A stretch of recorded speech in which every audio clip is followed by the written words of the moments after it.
Ever think about how the word crusade itself, the one we use for those medieval knightly clashes, is actually way more recent than it seems? Like, the term in Arabic only popped up around 1850. And for folks in the Middle East back then, early on, it was just more Frankish wars.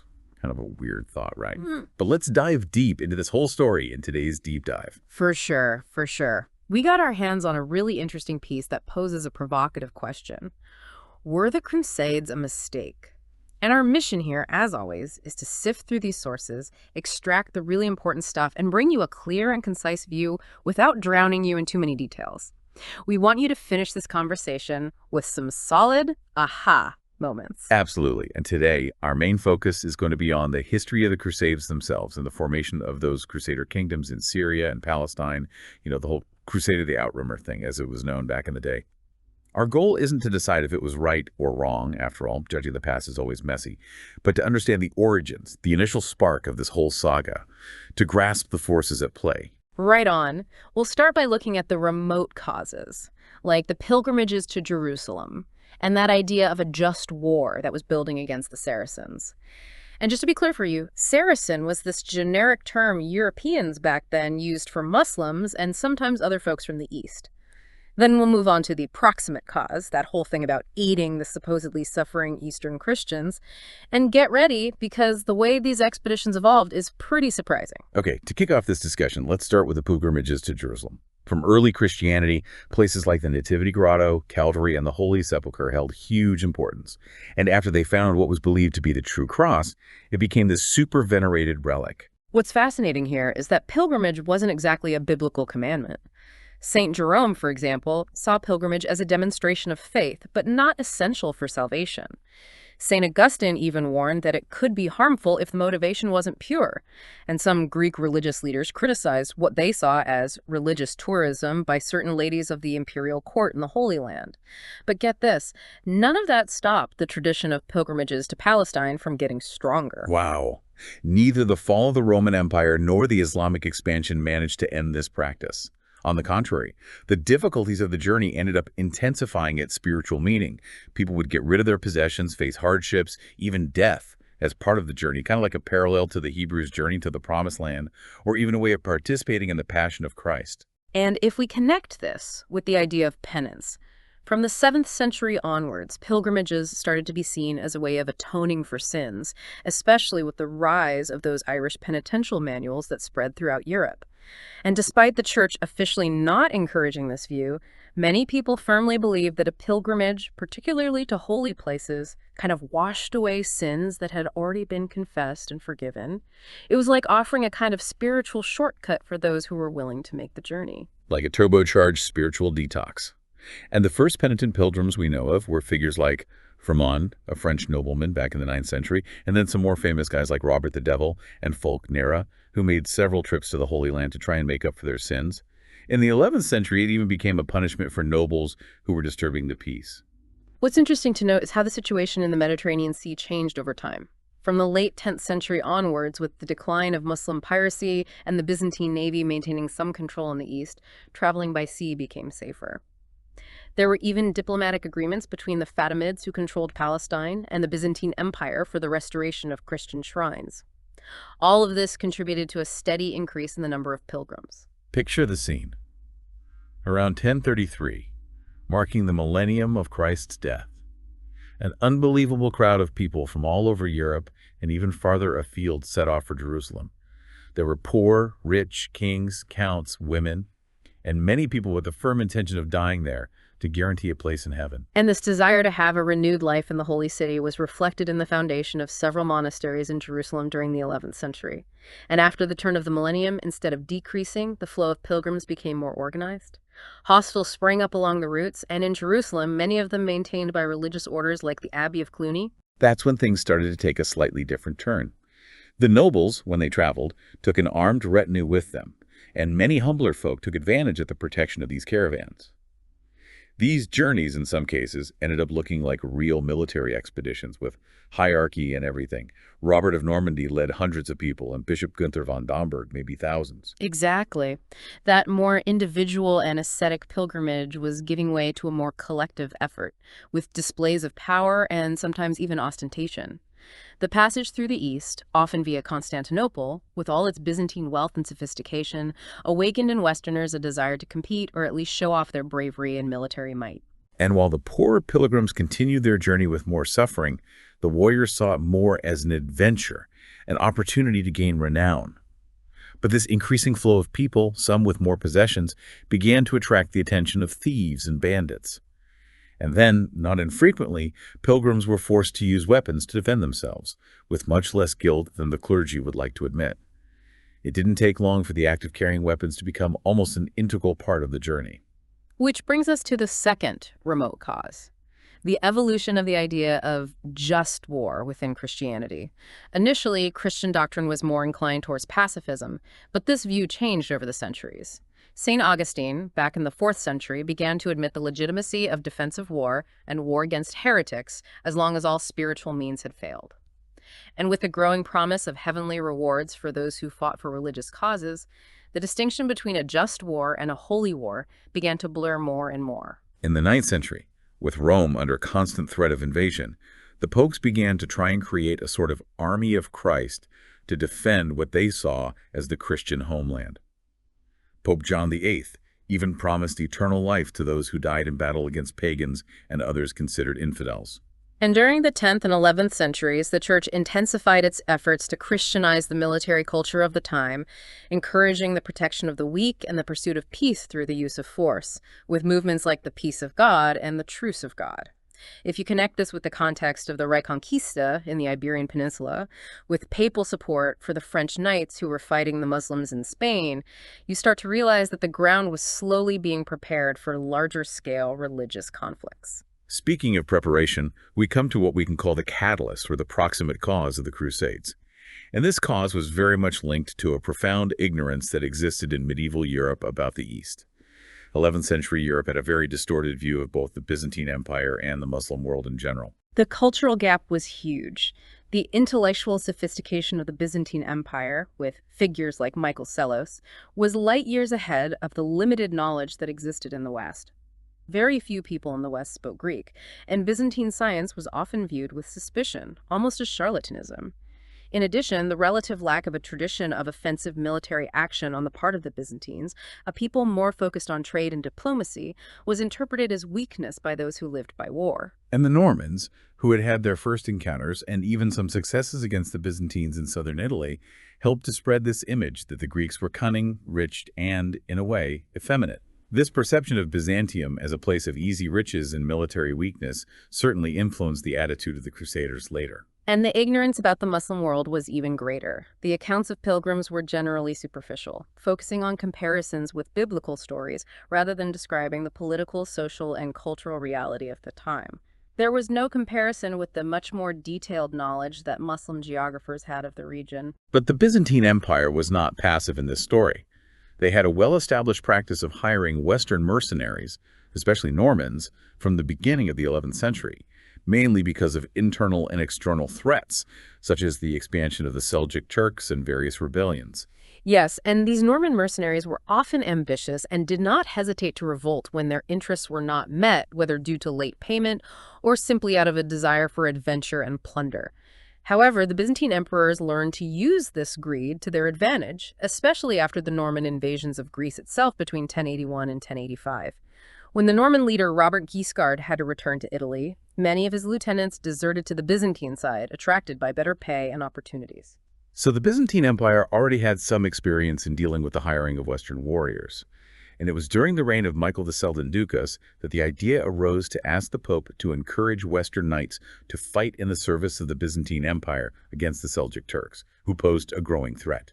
Exactly. After some exchanges of embassies in 1074, Pope Gregory VII made an appeal to the faithful of St. Peter to help the Christian Empire, mentioning the devastations caused by the pagans and the massacre of Christians. However, this request was kind of misinterpreted. Gregory VII envisioned a large expedition led by himself to aid the Christians of the East and, incidentally, to secure Christian control of the Holy Sepulchre in Jerusalem. Only this idea did not come to fruition due to disagreements with the Byzantine Empire and also because of changes in papal policy, which at some point even favored the Normans. But the seed of the idea of a large-scale military expedition to the east had already been planted in the minds of the reforming popes. Urban II, who would be the great catalyst for the First Crusade, had previously committed himself to helping the Byzantine emperor against the pagans. And it's crucial for you to understand that what the Byzantine Empire was mainly seeking was mercenaries, professional troops to reinforce its armies, and not a crusade or a holy war with broad religious objectives. Byzantium's main objective was the defense of its imperial territory. However, these requests for aid, along with the reports that reached the West about the difficulties faced by Christians in Asia Minor and the Holy Land reports that were often exaggerated or misinterpreted, were the ingredients that combined in the minds of the reforming popes and the misinformed West to generate the idea of the First Crusade. And then we come to the famous Council of Clermont in 1095. Before Urban II's fiery appeal, two important decrees were promulgated. One of them extended the so-called peace of God to all the territories of the Church, seeking to limit violence among Christian nobles. The other offered what was called plenary indulgence to those who took up arms for the liberation of the Church in Jerusalem. And it's crucial for you to understand that this plenary indulgence was not a forgiveness of sins themselves, but rather the remission of temporal punishment, the penance that would normally be necessary to perform for sins already confessed and forgiven. It was a pretty powerful spiritual incentive, exploiting the deep religious beliefs of the time. And at the close of the council, Urban II delivered that sermon that would change history. The accounts of the sermon vary somewhat, but the heart of the message was the suffering of the Christians of the East and the call for Western warriors to abandon their internal wars and march east to help them. And this was not an improvised initiative. Urban II probably already had this plan in mind and spent the following months traveling throughout France, preaching the crusade, writing letters, and sending emissaries to different regions. The initial appeal was directed mainly at the French nobility south of the Loire River, but the response he received in the summer of 1096 went far beyond what was expected, with significant contingents coming from various parts of Europe and led by important figures like Godfrey of Bouillon, Baldwin of Boulogne, Hugh of Vermandois, Robert of Normandy, Stephen of Blois, and even Bohemond, son of Robert Guiscard. The success of this appeal was truly surprising. The evolving material conditions in Europe in the 11th century, along with the growing ideal of chivalry, certainly contributed to creating a certain availability for endeavors like this. Going to the East, formerly as a mercenary and now as a crusader, represented an opportunity for many landless nobles and others seeking better living conditions and glory. But not everyone who was enthusiastic about the idea was a well-equipped knight. There was what became known as the People's Crusade, formed by disorganized and ill-equipped groups led by charismatic figures like Walter Saint-Sauveur and Peter the Hermit. These groups rushed to the east before the agreed-upon deadline and ended up having disastrous encounters in Hungary and with the Turks in Asia Minor. The Byzantines even tried to help them with supplies and guidance, but the lack of organization and discipline made the situation unsustainable. And a pretty dark side effect of the preaching of the Crusade, which mixed apocalyptic themes with the idea of the conversion of the Jews as a sign of the end times, was the intensification of anti-Semitism in Europe. People began to see Jews as enemies of Christ and obstacles to the fulfillment of prophecy. The Crusades marked the beginning of a period of significant deterioration in the legal and social situation of Jews in the West, with increased persecution and violence. Moving on to the First Crusade proper, we realize that those feudal armies that gathered, with their levies of combatants and non-combatants, did not exactly correspond to the vision of a controlled and disciplined force that Pope Urban II probably had in mind. Exactly. But the Byzantine Emperor, Alexios I Komnenos, who already had information about the Crusaders' plans, prepared supply depots and offered to facilitate the passage of armies through his territory on the condition that they maintain order and peace. The first problems began precisely with the remnants of the People's Crusade, who, lacking resources, ended up looting areas around Constantinople. Later, with the arrival of the more organized feudal armies, there were also some incidents due to supply issues and rumors and disagreements with the Byzantines. But in general, the armies of the First Crusade, which gathered in Asia Minor from May 1097 onwards, initially acted in a way as mercenaries in the service of the Byzantine emperor. They besieged the important city of Nicaea, defeated a Seljuk Turkish army that tried to relieve it, and in June 1097, Nicaea surrendered to Byzantine forces. Already at this point, murmurs and discontent began to emerge among some crusader leaders who saw the surrender of Nicaea to the Byzantines as an act of cunning on the part of Alexios and as a demonstration of leniency with the infidels. Despite these initial tensions, the official cooperation between the Crusaders and Byzantine troops continued, and the crusade advanced eastward. The victory at the Battle of Dorylaeum opened the way through Anatolia, but the Crusader army began to face serious difficulties with the lack of supplies, water, and the loss of many horses. It was not long before some began to blame the Greek guides for these difficulties. After facing and defeating some more Turkish forces, the Crusaders reached the region of Cilicia, where they were favorably received by the Armenian Christians. And in October 1097, after a long and arduous march, they finally found themselves before the mighty walls of Antioch in Syria. The siege of Antioch, a city that had belonged to the Byzantine Empire until 1085, was a crucial moment in the First Crusade. It was there that the territorial ambitions of the main crusader leaders became more evident, and the relationship with the Byzantine Empire began to deteriorate significantly. Even before they reached Antioch, some crusader leaders, such as Tancred and Baldwin of Boulogne, had already taken cities in Cilicia on their own. Baldwin, in particular, went north, conquering the cities of Ravendel and Turbissul, which he gave as fiefs to the Armenians who had helped him. Later, he was invited to Edessa by an Armenian nobleman named Theodore, Thoros, who adopted him as his son and heir. But this honeymoon didn't last long. In March 1098, Baldwin orchestrated a popular revolt that resulted in the death of his adoptive father, Theodore, and he took control of Edessa. Thus was born the first of the Crusader states, the County of Edessa. The idea of returning Edessa to the Byzantine Empire was never even considered by Baldwin. Exactly. And the enormous difficulties faced during the long siege of Antioch were cleverly used by Bohemond of Taranto to his own advantage. The blockade of the city began in October 1097 with Genoese naval support. However, the harsh winter made it very difficult to supply the Crusaders. Although they managed to repel armies from Damascus and Aleppo trying to relieve Antioch, the morale of the besiegers was extremely low, and desertions were frequent. The situation reached such a critical point that even Peter the Hermit, one of the leaders of the People's Crusade, tried to desert. But according to legend, it was at this point that the supposed Holy Lance, which was said to have pierced Christ's side on the cross, was discovered inside the city, dramatically boosting the Crusaders' morale. However, some of the deserters who had fled Antioch encountered the Byzantine Emperor Alexios, who was approaching with an army to help the Crusaders. The deserters' pessimistic reports about the situation in Antioch further increased the Crusaders' distrust of Alexios, especially since the Byzantines were succeeding in recovering some territories they had previously lost to the Turks. It was in this context that Bohemond made a secret deal with a traitor inside Antioch, and the city finally fell into his hands in June 1098, followed by a terrible massacre of the Muslim population. Alexios expected that Antioch, having been an important Byzantine center in the past, would be returned to the empire. However, the Crusaders, led by Bohemond, categorically refused. This breach of promise represented a huge betrayal and a crucial turning point in relations between the Crusaders and the Byzantine Empire. After the confusion in Antioch, there were some pretty serious internal disputes among the Crusader leaders, especially between Raymond of Toulouse and Bohemond, which ended up delaying the march south toward Jerusalem. Meanwhile, the Muslim world was going through a period of political fragmentation, with the decline of the Seljuk Empire, Fatimid Egypt controlling Jerusalem, and various independent emirates scattered throughout the region. Religious and ethnic divisions within the Islamic world also did not make a unified response to the Crusaders any easier. It is worth mentioning that in northern Syria, Armenian Christians played an important role in supporting the early Crusaders. What is interesting to note is that before launching their final attack on Jerusalem, the Crusaders performed fasts and a large procession to the Mount of Olives in an attempt to reclaim the pilgrimage aspect of the expedition and renew the army's fighting spirit. After an arduous and bloody siege, the city of Jerusalem was finally conquered on July 15, 1099. And the carnage that followed the conquest of Jerusalem was terrible. The Crusaders pursued and massacred Muslims and Jews throughout the city, reaching as far as the Temple of Solomon.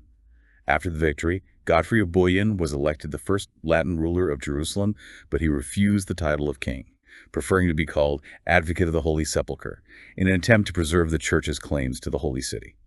The victory at the Battle of Ascalon shortly thereafter helped to ensure the survival of the new kingdom of Jerusalem, but Godfrey found himself in a delicate position, with a limited number of troops and the conquered territories quite dispersed and with restricted access to the sea. But the idea of the crusade continued to be preached with fervor in the West, and the news of the fall of Jerusalem encouraged new waves of crusaders to head east. However, these new expeditions, such as the large wave of 1101, ended up being a disaster in Anatolia, with the armies being massacred by the Turks due to a lack of unity of command and ignoring basic tactical advice. And Bohemond, not content with controlling Antioch, returned to the west to try to organize a new crusade, this time directed against the traitorous Byzantines. This expedition against the Byzantine Empire in Greece was unsuccessful, and Bohemond was forced to sign a peace treaty with Alexios I, recognizing Byzantine suzerainty over Antioch in exchange for his control of the city. However, his nephew Tancred refused to recognize the terms of this treaty. Meanwhile, the Muslims began to organize more effective counterattacks. The Seljuk Turks won a major victory at the Battle of Harran in 1105 and made several attempts to retake Edessa, which was successfully defended by Baldwin I. Despite these setbacks, instability in the Crusader states continued. Baldwin II was even captured by the Ortoqid Turks and held captive for a period, but the Crusader states managed to survive even in the absence of their leaders. The northern Crusader states, such as the county of Edessa and the Principality of Antioch, played a crucial strategic role by blocking direct communication between Turkish forces located further north and those in Syria and Palestine. The county of Tripoli, located on the coast, was even able to extract tributes from the wealthy city of Damascus, and the kingdom of Jerusalem consolidated itself under the reign of Baldwin I, who expanded his domains into Transjordan, captured the important port of Ayla, cutting off the link between Syria and Egypt, and finally took the city of Tyre in 1125, ensuring control of almost the entire coast of Palestine, except for Ascalon. However, this expansion and the violence perpetrated by the Crusaders, along with the unstable alliances of the Syrian princes, ended up generating growing resentment among the Muslim populations of the region. This resentment led to the emergence of more determined and unifying Muslim leaders, such as the Atabegs of Mosul, who sought the union of Islamic forces to expel the Franks. In 1144, an event of great significance occurred: the fall of Edessa, which had been left with few defenses, into the hands of Zengi, the Atabeg of Mosul. This conquest had a huge impact both in the Islamic world, where Zengi was hailed as a defender of the faith, and in the West, where the news of the fall of Edessa caused great concern and spurred the call for the Second Crusade. The news of the fall of Edessa in 1144 was the trigger for the call for the Second Crusade. Important figures such as King Louis VII of France and Emperor Conrad III of Germany answered the call and took the cross. However, coordination between the different Crusader armies was terrible, and they suffered heavy losses in Anatolia due to military defeats and lack of adequate supplies. Strained relations with the Byzantine Empire and internal divisions among Crusader leaders also contributed to the failure of the expedition. To make matters worse, there was a serious disagreement between the Crusade leaders and the Franks already established in the east.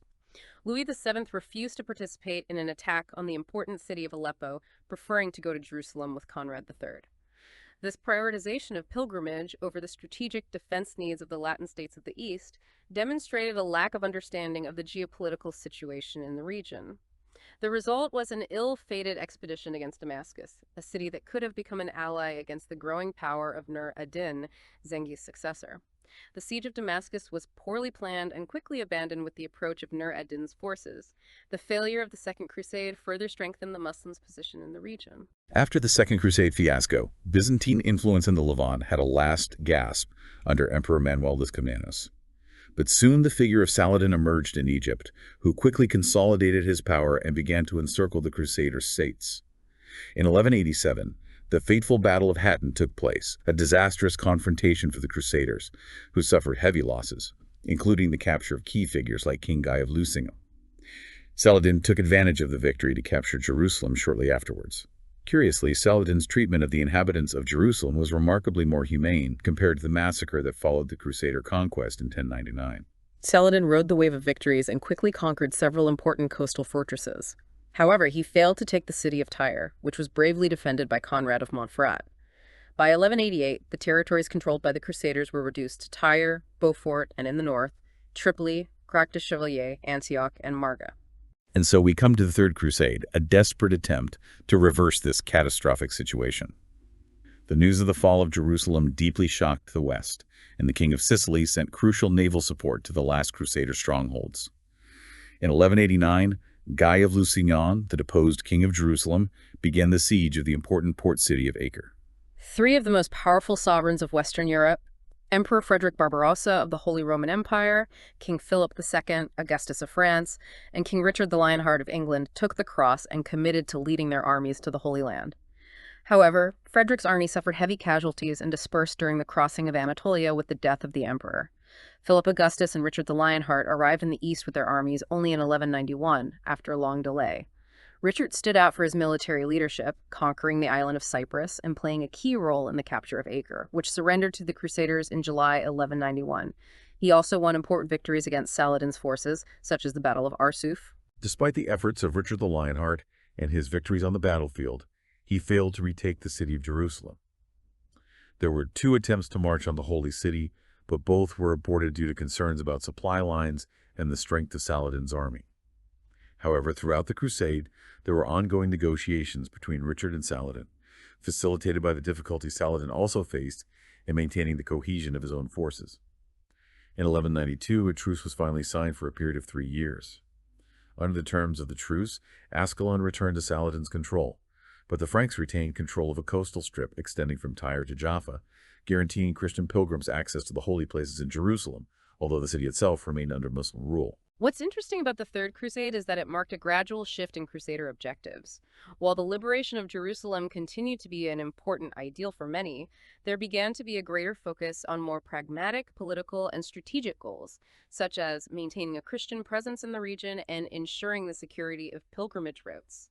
The Crusades were becoming increasingly integrated into the culture of chivalry in the West, and at this time there began to emerge a growing temptation to use Crusader armies to fight against other groups considered infidels in different parts of the world, which would eventually divert resources and weaken the main effort in the Levant. And with that, we come to the end of today's deep dive. We saw that despite the Third Crusade resulting in a truce and the preservation of a strip of land on the coast, the fundamental problems and inherent challenges of the Crusader project already indicated that the future would be full of difficulties. The seeds of later crusades, often driven by very different motivations than those of the first, were already being planted, and it's up to you to think about. Was this shift in focus an inevitable consequence of that initial, perhaps more idealistic fervor? What happens when a spiritual mission meets the harsh realities of geopolitics and human ambition? But that, as they say, is a story for another deep dive. Guys, see you in another podcast. Don't forget to subscribe to our channel